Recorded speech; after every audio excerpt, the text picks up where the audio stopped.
Hi everyone! First and foremost, I want to thank Frank for giving me this opportunity to record myself. Anyway, yeah, here's a bit of my sharing, and I hope my what I'm gonna share with you the next 10 minutes gonna inspire you and encourage you, and also to remind you that you're not alone.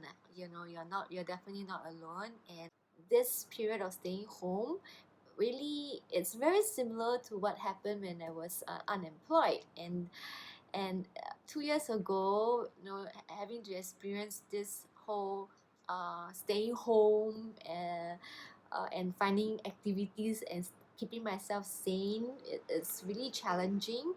But yet, I came out of it, and I'm good. I'm like, look at me now, like, super good. And I feel that I'm in a very good uh, place now. 2 years back, when I decided to leave the industry, fashion industry to be exact, is because I wanted newness in my life. Really, I mean, I'm kind of tired of the routine, and because I'm so used to the job, I knew I was really very good at it, lah, huh? And I just wanted to try something different, and also to redefine myself all over again. I think most importantly is to find value in what I want to do next too. So, three key points that I came up with, and I hope it will keep you inspired. So, first point is slowing down. Yeah, I think it's so real that slow living is. I would say it's not for everyone. Come on, it was not really for me as well. I mean, I had to be deliberately slower than normal. I think that was really a big change, and slowing down really created a lot of awareness for me. I was more mindful, more aware of my surrounding, and especially the situation that I was in. Um, well, you can just imagine with me like you're in a park, and all you have is a cup of hot coffee, sitting at a bench, you're having a sip at a time, and you start to listen. Maybe you start to breathe in a bit more, smell the aroma of your coffee. You start to listen to the wind blowing by, or it's just surrounding, and then you hear birds chirping like right now. I don't know if you can hear, but yeah, it's silent, it's quiet, and I feel that every time I deliberately put myself in that situation, in that moment, I start to be more calm, more settled in my emotions, especially, and then there comes this inner voice that to tell me, all these amazing things, even like building up ideas around me that, wow, I mean, I became more wow, like, I don't want to explain, but really trust me, try at home, like find a space whereby you can just remain still, like just for 5 minutes. Trust me, it brings out a different I don't know, the emotion part. Okay, so it's, to me, um I realize when I start to slow down, I start to be more aware, really, really. So yeah, that's the number one. Number two is living one day at a time. Well, you see, this is really huge. Like, I think I used when we're at work, when we're in a working environment, working situation, we have to plan, right? Like, when you plan what to do today, you have a task of 1, 2, 3, 4, 5, 6, 7, 8, 9, 10 that you have accomplished, and there was so much going on when I was at work. I had to plan my day, I had to plan my schedule, I had to plan my events, da da da da da. So a lot of planning, a lot of things going on. But when I was in total unemployment time, I tell you, I was struggling. I was only looking forward to Fridays. Can you believe it? Because Friday is the only time whereby I can go out, meet my friends for a drink, because that's when they are free, and we start talking, having that's like Friday, yeah. Um, but living one day at a time is a very different. It start to become very different for me, because I start to value today more than tomorrow. I start to value today more than weekends come. Oh wait, I can't wait for the weekend to come. No, I feel that every day is a surprise. Every day is something that you need to hold tight, hold on to. Every day is something it's an opportunity for you to be kinder to someone, or even to be kinder to yourself. Like self-care is important, guys.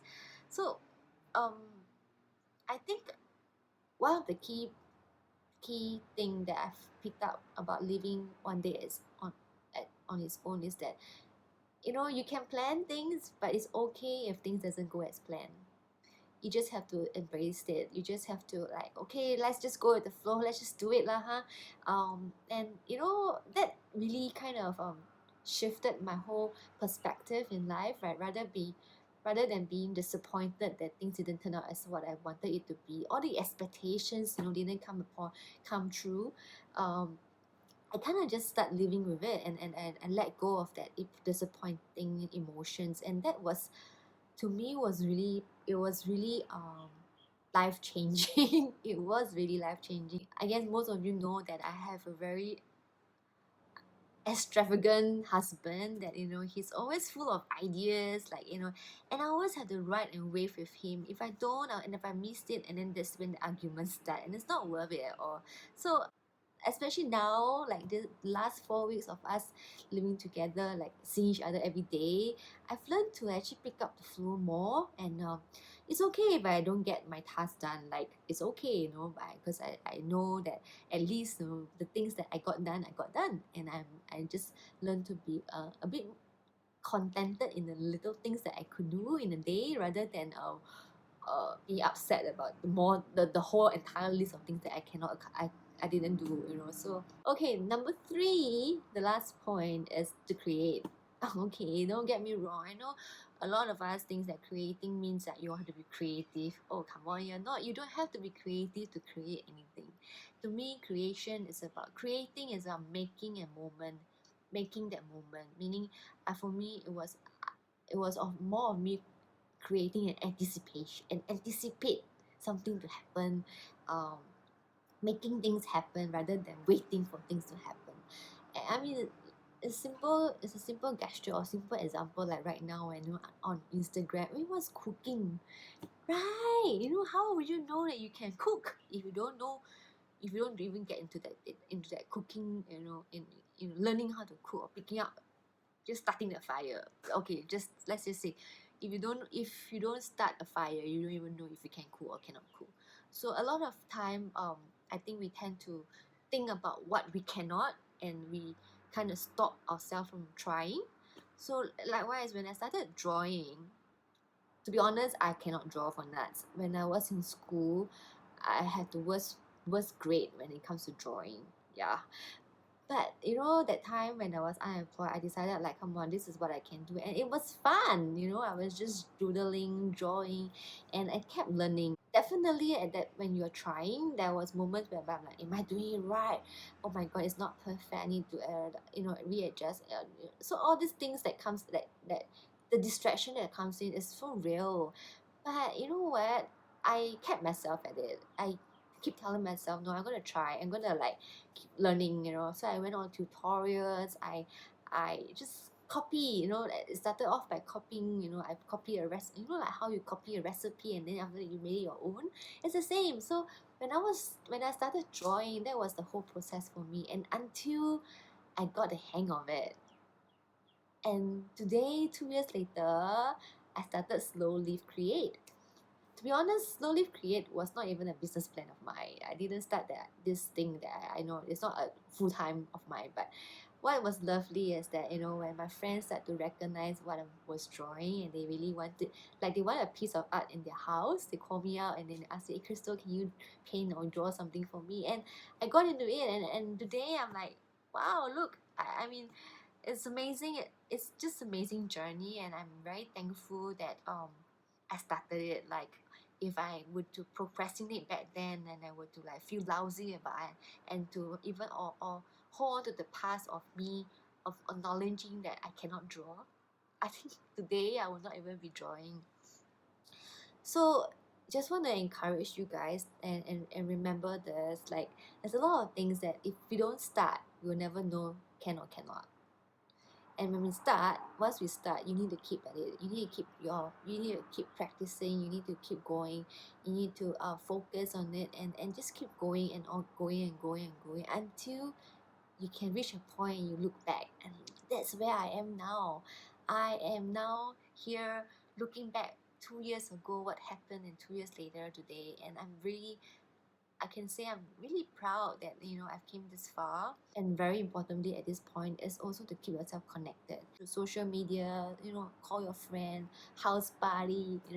And don't disconnect yourself from friends. Don't disconnect yourself from relationship, because I think this is very important. You need people. We need community. We need people to encourage, to inspire. So thank you for giving me this 10 minutes of your time, and I hope it will help you in the next 1 month. And yeah, see you.